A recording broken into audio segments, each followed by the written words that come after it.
Second जो है आपका स्पेशलाइजेशन सब्जेक्ट है इंटरनेशनल बिजनेस, उसका टॉपिक है हमारे पास इम्पोर्टेंस फॉर डॉक्यूमेंटेशन, ठीक है, उसका लेक्चर है ये आपका, ठीक है। इस पे नेक्स्ट हमारे पास आता है GSP rule of origin. GSP क्या होता है बेटा? Generalise system of preferences.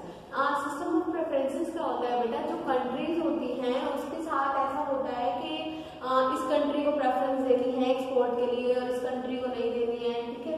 तो वो डॉक्यूमेंट इसमें आपको क्या करते हैं बेटा, आप कौन सी कंट्री को प्रेफरेंस देते हैं, एक सिस्टम बनाया हुआ उन्होंने, जनरलाइज सिस्टम, ठीक है। तो उसके लिए हर कंट्री को क्या करना पड़ता है बच्चे? टैरिफ खरीदना पड़ता है, ठीक है। तो उसी की बात करेंगे आज हम, क्या होता है, क्या क्या इसके बेनिफिट्स होते हैं, ठीक है, क्यों करवाना पड़ता है, क्या नीड्स है, ये सब चीजें इस टॉपिक में बताएंगे आपको, ठीक है स्टूडेंट। चलिए देखते हैं।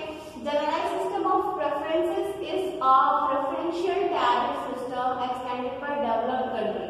किन्होंने बनाया है बेटा? डेवलप्ड कंट्री ने बनाया है। किसके लिए बनाया है? डेवलपिंग कंट्रीज के लिए बनाया है, ठीक है। तो ये कह रहा है extended by developed countries to developing countries, ठीक है। तो ये बेटा डेवलप्ड कंट्रीज कौन सी? प्रेफरेंस गिविंग कंट्रीज होती हैं, और developing country preference receiving countries होती है या बेनिफिशियरीज कहते हैं हम, ठीक है। चलिए,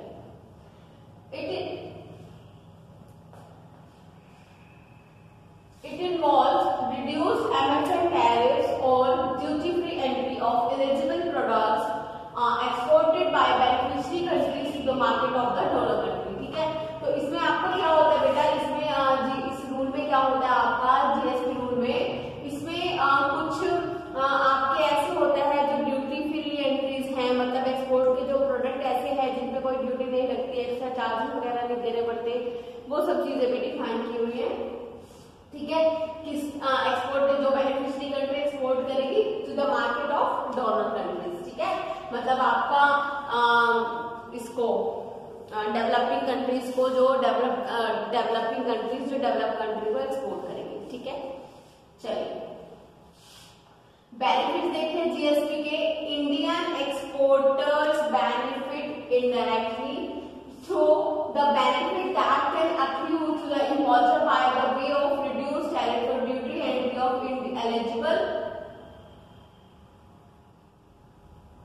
एलिजिबल इंडियन प्रोडक्ट, ठीक है। तो आपको इंडायरेक्ट डायरेक्ट बेनिफिट मिलता है कि आपको बेनिफिट मिलता है कि आपके कुछ जो प्रोडक्ट्स हैं क्या हो जाते हैं बेटा? ड्यूटी फ्री हो जाते हैं, आपके चार्जेस वगैरह नहीं लगते उनको एक्सपोर्ट करने पे, ठीक है। नेक्स्ट है रिडक्शन और रिमूवल ऑफ इंपोर्ट ड्यूटी और an Indian product makes it more competitive to the importer. जो रिडक्शन और रिमूवल हो जाता है इंपोर्ट ड्यूटी का, उससे क्या होता है बेटा? कॉम्पिटिशन बढ़ जाता है। कंपटीशन इसलिए बढ़ जाता है क्योंकि अब आपको इंपोर्ट ड्यूटी तो देनी नहीं है, इंपोर्ट ड्यूटी नहीं देनी तो ऑब्वियस आपकी कॉस्ट कम रहेगी, कॉस्ट कम चार्ज करेंगे तो क्या होगा बेटा? ऑब्वियस है कॉस्ट कम है, प्रॉफिट हायर हो रहे हैं आपको, तो कंपटीशन आपके प्रोडक्ट का बढ़ेगा ही बढ़ेगा, है ना। चलिए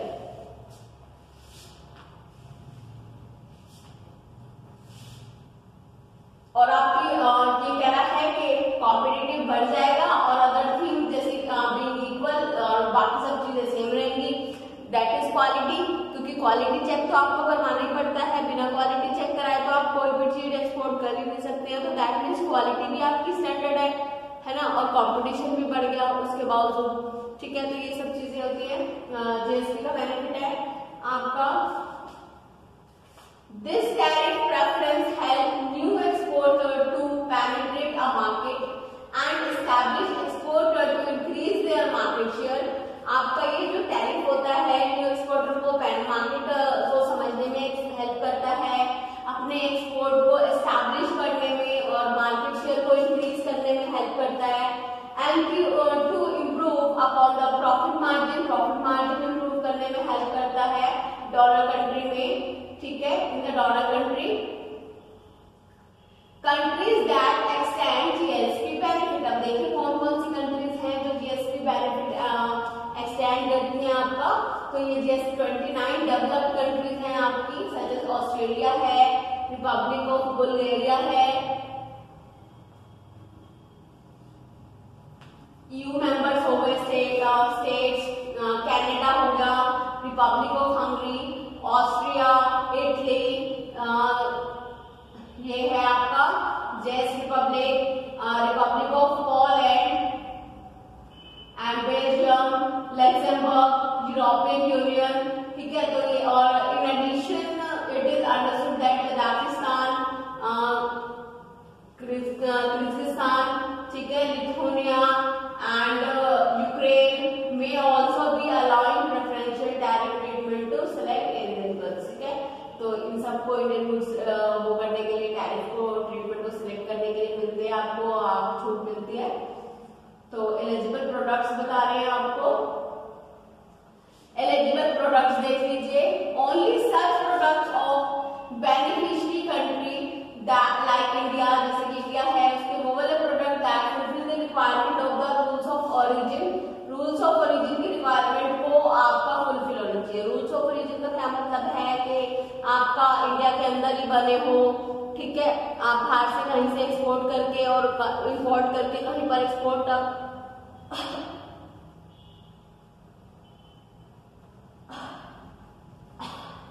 तो आप कहीं से रूल्स ऑफ ओरिजिन का मतलब है कि ओरिजिनलिटी जो है आपकी क्या होनी चाहिए, रीजनलिटी क्या होनी चाहिए बेटा, आपका अपने कंट्री की होनी चाहिए, ठीक है।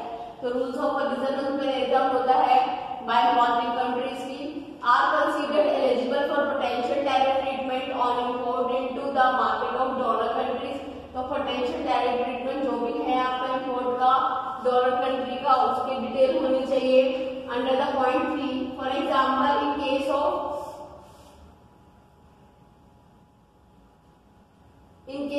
15 members state European Union, an Indian product is considered eligible only if it is fulfills the requirement of rule of origin laid down in the community legislation, namely in regulation EEC number है आपका, ये होना चाहिए। Amended regulation के according ये number है आपका होना चाहिए। और रेगुलेशन, ये तीनों की रेगुलेशंस आपको सर्टिफिकेशन की पूरी करनी पड़ेगी, ठीक है। नेक्स्ट आपको बात करते हैं रूल्स ऑफ ओरिजिन की। रूल्स ऑफ ओरिजिन क्या होता है? Rules of origin comprise a set of requirement laid down by the importing country which must be fulfilled by a product to be eligible for preferential tariff treatment upon import in the country. The rule of origin are aimed at reserving as far as possible the benefit of the preferential system of the country for which it is intended and to prevent third countries goods from the unduly exploited the system. ठीक है, तो third country के goods आप लोग नहीं बेचेंगे, ठीक है। इससे आपका क्या हो जाता है बेटा, वो कह रहे हैं अनड्यूली एक्सप्लॉइटिंग सिस्टम हो जाएगा कि आप एक जगह से खरीद रहे हैं और दूसरी जगह बेच रहे हैं, एक कंट्री से खरीद रहे हैं और दूसरी कंट्री में भेज रहे हैं, ठीक है। तो इस तरह की चीजें नहीं होनी चाहिए। आपकी होममेड थिंग्स होनी चाहिए, होम कंट्री में आपकी बनी हुई होनी चाहिए अगर आप लोग एक्सपोर्ट कर रहे हैं तो।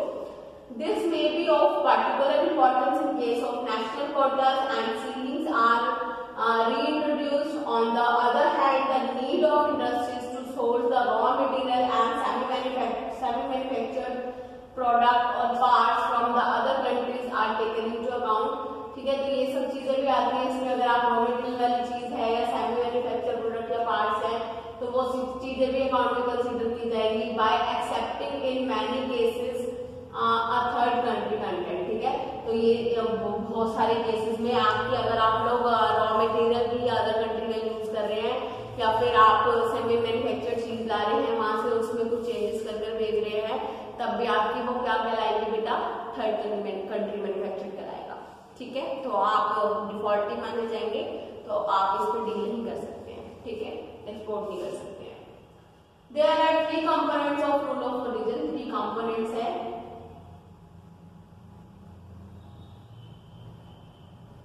नंबर 1 है आपका origin criteria which determine whether a product can be considered to be originated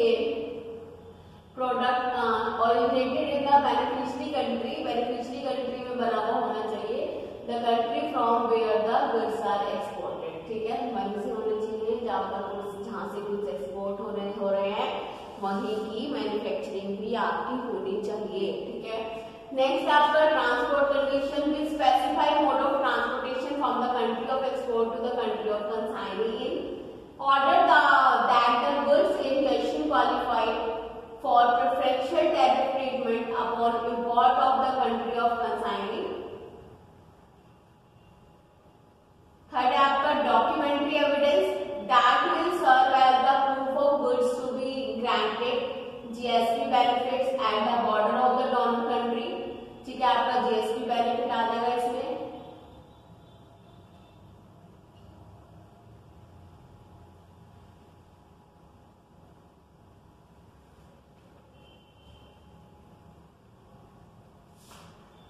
documentary evidence में आपको क्या लगाना है बेटा, जीएसपी बेनिफिट जो भी आपके सर्टिफिकेट मैंने ऊपर 3 आपको ऑथराइज कराए थे वो लगेगा आपका। नेक्स्ट है in addition to the above there may be a few supplementary rules that may have a bearing of the origin of product under consideration. ठीक है, बेनिफिट्स ऑफ जीएसपी देखते हैं। The product exported from India can be divided into दो group में जो India से हम product export कर रहे हैं डिवाइड कर सकते हैं, wholly obtain product and product with import content. ठीक है, एक तो हो गया बेटा आपका Holi obtain content. Holi obtain content मतलब तो होली ऑब्टेन क्या है कि आपने पूरा का पूरा जो कंटेंट है वो इंडिया में ही प्रिपेयर किया है। ठीक है, जो प्रोडक्ट है। और एक है आपका प्रोडक्ट विद इंपोर्ट कंटेंट। ठीक है, कि आपने कुछ चीजें ऐसी हैं, कुछ पार्ट इसके ऐसे थे जो बाहर से इंपोर्ट करे हैं। ठीक है, उनको असेंबल करा है या फिर रीमोल्ड करा है और आप लोग आप उसको मतलब बना रहे हैं, उससे नया प्रोडक्ट तैयार कर रहे हैं, तो वो आपका किस में आ जाएगा बेटा, आपका किसमें आएगा, प्रोडक्ट विद इंपोर्ट कंटेंट में। ठीक है, तो देखिए बात करते हैं wholly obtained products are those which have been entirely grown extracted from the soil, grow किया है या मिट्टी से बनाया गया है, harvested within the country में हार्वेस्ट हुआ है, manufactured exclusively from the above, और इन सभी चीजों से बनाया गया है। ठीक है, होली ऑब्टेन प्रोडक्ट की अगर हम बात करें तो क्वालिटी देखिए दोबारा से बता रहा है, ये डिफाइन कर रहा है quality for GSP benefit by the which of total absence of any material और component of imported non as origin in their manufacture. ठीक है, तो मतलब अगर आपने कुछ भी इंपोर्ट करके नहीं लगाया है उसमें, टोटल मैन्युफैक्चर्ड है, तो वो आपका किसमें आएगा, होली ओरिजिनेटेड में। ठीक है, पूरा आपने ओरिजिनेट किया है।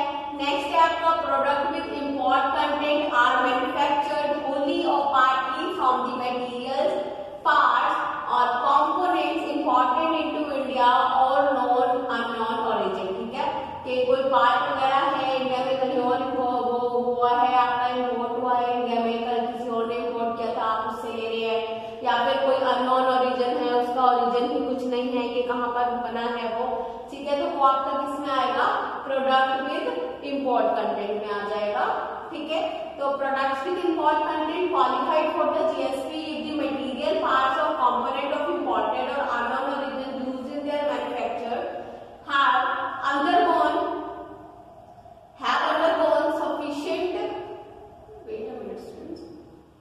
have undergone sufficient working of or processing in India. On the other hand, a product being imported material is non-originating. ठीक है, तो अगर आप लोग imported material उसमें यूज कर रहे हैं और वो non-originating है, if the imported material have only be subject to minimal operation in India, तो वो किसमें आएगा बेटा, मिनिमल ऑपरेशन ऑफ इंडिया में आएगा, कि इंडिया ने उसमें बहुत कम एफर्ट लगाया है। ठीक है, material of unknown origin are treated as though they were imported. ठीक है, तो जब भी अगर अननोन ओरिजिन भी है तब भी यह माना जाएगा कि ये क्या किए गए हैं, इंपोर्ट किए गए हैं। Okay students, they were imported.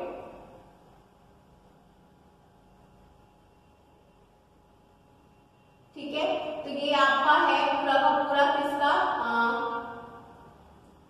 GSP rule of origin. That means कि अगर आप लोग इस तरह का प्रेफरेंशियल टैरिफ में आ रहे हैं डेवलपिंग एंड डेवलपिंग उसमें कंट्रीज में, डेवलपिंग और डेवलप्ड कंट्रीज के अकॉर्डिंग, ठीक है। तो डेवलप कंट्री जो होती है डेवलपिंग को एक टैरिफ दे देती है, ठीक है। तो ये सब चीजें हैं आपकी, पढ़ लीजिएगा। इसमें ओरिजिन की बात की हमने, एक तो ओरिजिनल ओरिजिन है आपका कि एक ट्रांसपोर्टेड ओरिजिन है, ठीक है। और इसमें इम्पोर्टेंट गुड्स अगर आप लोग मैन्युफैक्चरिंग नहीं कर रहे हैं, अगर आप लोग तो मैन्युफैक्चरिंग है इंडिया की वो तो एक्सपोर्ट होएगी, है ना, मेड इन इंडिया करके।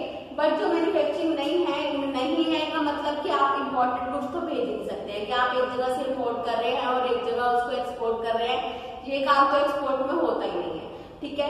बट अगर ऐसा है कि आप लोग उसके कोई पार्ट या रॉ मटेरियल या सब पार्ट वगैरह ला रहे हैं, असेंबल कर रहे हैं, इंडिया में बना रहे हैं और भेज रहे हैं कोई नया प्रोडक्ट, ठीक है, तो वो आपका किसमें काउंट होगा, मिनिमल एफर्ट ऑफ इंडिया में, ठीक है। तो ये सब चीजें हैं, जिसको समझ ना आए प्लीज दोबारा से मैं बता दूंगी आपको, बता देना। आप जो भी चीज समझ नहीं आई आप कमेंट बॉक्स में बता सकते हैं। Okay students, thank you, that's all for today.